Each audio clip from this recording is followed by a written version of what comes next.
Shalom sahabat Mitra Rema.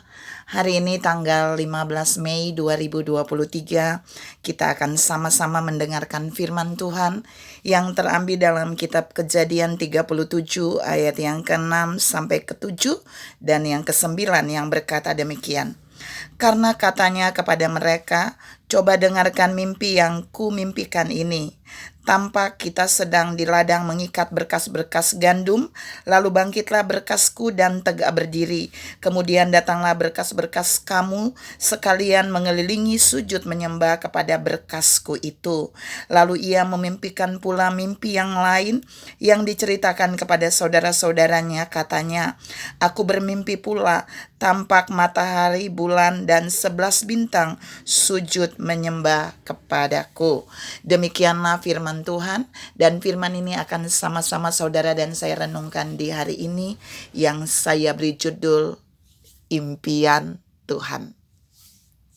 Saudara yang saya kasihi dalam Tuhan Yesus Kristus, ayat yang tadi saya baca itu merupakan mimpi yang Allah berikan kepada Yusuf, dan Yusuf menceritakan mimpi itu kepada Yakub dan kepada 11 saudaranya. Saudara yang saya kasihi dalam Tuhan Yesus Kristus, mimpi yang Yusuf alami itu bukan mimpi yang Yusuf mau. Mimpi yang Yusuf alami itu bukan mimpi yang menjadi impian Yusuf. Tapi mimpi yang Yusuf alami itu adalah impian Tuhan bagi Yusuf. Dan kita mau lihat impian Tuhan atau harapan Tuhan bagi Yusuf. Kita mau lihat poin ini yang mau saya share. Yang pertama, ketika Tuhan memiliki harapan bagi seseorang, kali ini bagi Yusuf, Tuhan punya impian yang luar biasa bagi Yusuf. Tuhan tidak menyimpan impian itu sendiri, tapi Tuhan menyampaikan impian atau harapannya itu kepada Yusuf. Poin 1, impian itu Tuhan menyampaikannya kepada Yusuf tanpa melalui orang ketiga. Saya ulangi, ketika Tuhan punya impian kepada Yusuf untuk kasus ini, untuk firman ini, ternyata Tuhan gak mau menyampaikan impiannya, harapannya bagi Yusuf itu melalui orang lain, tapi Tuhan menyampaikannya langsung kepada Yusuf. Ini poin yang pertama. Terkadang Tuhan juga mau menyampaikan impiannya bagi saudara dan saya, dan dia tidak butuh orang ketiga untuk menitipkan impian itu bagi kita. Dia mau menyampaikannya langsung kepada orang yang menjadi objek impiannya itu. Yang kedua, impian atau harapan Tuhan bagi Yusuf itu disampaikan melalui mimpi.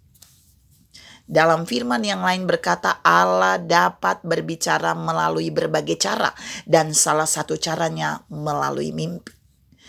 Jadi Allah menyampaikan impiannya langsung bagi Yusuf melalui mimpi Yusuf sendiri. Tidak perlu pakai mimpi orang lain. Terkadang Tuhan bisa berbicara kepada seseorang melalui mimpi orang lain. Tapi dalam kasus ini, Tuhan berbicara kepada Yusuf dan melalui mimpi dan mimpi Yusuf sendiri. Jadi Tuhan pakai Yusuf sendiri yang bermimpi, tidak pakai mimpi orang lain. Terkadang waktu Tuhan berbicara impiannya bagi saudara dan saya, Dia akan memakai kita sendiri untuk berbicara lewat mimpi dalam mimpi kita. Yang ketiga, yang terakhir, impian Tuhan bagi Yusuf itu ada clue-nya yang jelas. Jadi tidak kabur, benar-benar jelas. Di dalam pembacaan kita tadi, di situ Yusuf bermimpi 2 kali. Kali pertama dia menceritakan mimpinya bahwa berkasnya dia itu berdiri tegak, dan 11 berkas punya saudara-saudaranya itu nunduk kepada berkasnya. Itu menunjukkan Yusuf akan menjadi pemimpin atas 11 saudaranya. Tapi di mimpi yang kedua, dia berkata matahari dan bulan serta 11 bintang itu sujud menyembah kepada Dia. Jadi matahari dan bulan itu berbicara tentang ayah ibunya, dan 11 bintang itu adalah 11 saudaranya, itu sujud kepadanya.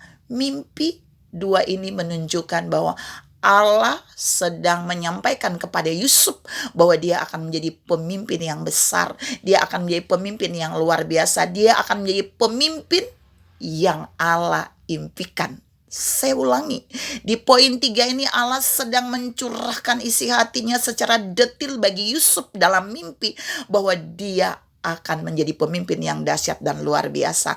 Itu tidak ada di dalam impian Yusuf. Itu tidak ada di dalam rencana Yusuf. Itu tidak ada di dalam rencana saudara-saudara dan ayah ibunya Yusuf. Tapi itu ada di dalam impian dan harapan Tuhan. Dan apa yang terjadi? Sekalipun Yusuf dibuang, dijual, dipenjarakan, difitnah, tapi impian harapan Tuhan bagi Yusuf endingnya benar-benar terjadi. Apa yang mau Tuhan sampaikan hari ini dari renungan ini? Tuhan mau bilang buat saudara dan saya bahwa Tuhan juga punya impian harapan yang luar biasa bagi setiap kita. Persoalannya, kita terlalu sibuk mengejar impian duniawi kita. Kita terlalu sibuk dengan impian kita yang jauh lebih kecil dibanding impian Tuhan atas hidup kita. Dan mari saudara bangun hubungan yang dekat dengan Tuhan. Tuhan mau saudara dan saya mulai mengenal Dia dan mulai mendapatkan konfirmasi dari Dia tentang impian Dia bagi setiap kita. Karena ingat, impian Tuhan bagi setiap saudara dan saya itu bukan impian yang biasa, tapi impian yang extraordinary. Impian yang sangat dahsyat. Impian Tuhan itu adalah impian yang luar biasa, yang tidak ada tandingannya.